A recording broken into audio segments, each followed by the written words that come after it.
আপনি এটা ভাবছেন তাই না, যে আমি এত দোয়া করি আল্লাহর কাছে, এত চাইছি তবুও কেন জবাব আসছে না।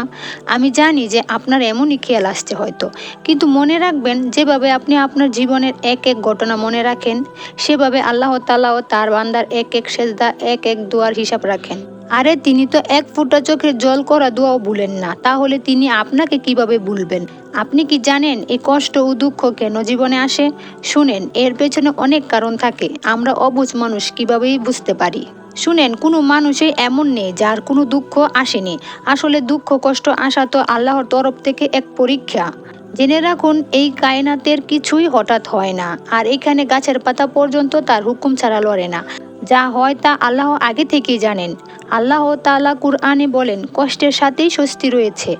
আপনি সেই জিনিসের আফসোস করবেন না যা আপনার থেকে নিয়ে নেওয়া হয়েছে, যা হারিয়ে যায়। শুনুন, আল্লাহ তাআলা কুরআনে বলেন, যে জিনিস হারিয়ে যায় তা নিয়ে দুঃখ করো না, কারণ যদি আপনি আফসোস করেন তাহলে তার মানে আপনার আল্লাহর উপর বিশ্বাস নেই।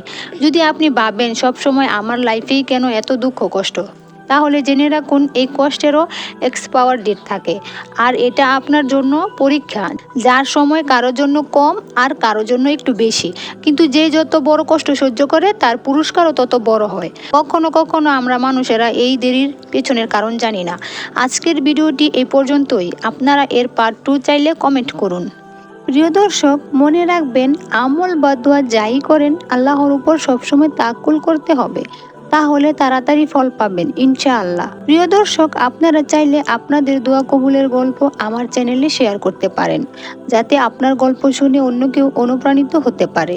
নিচে কমেন্টে ডিসক্রিপশনে আমার ইমেল আইডি দেওয়া আছে।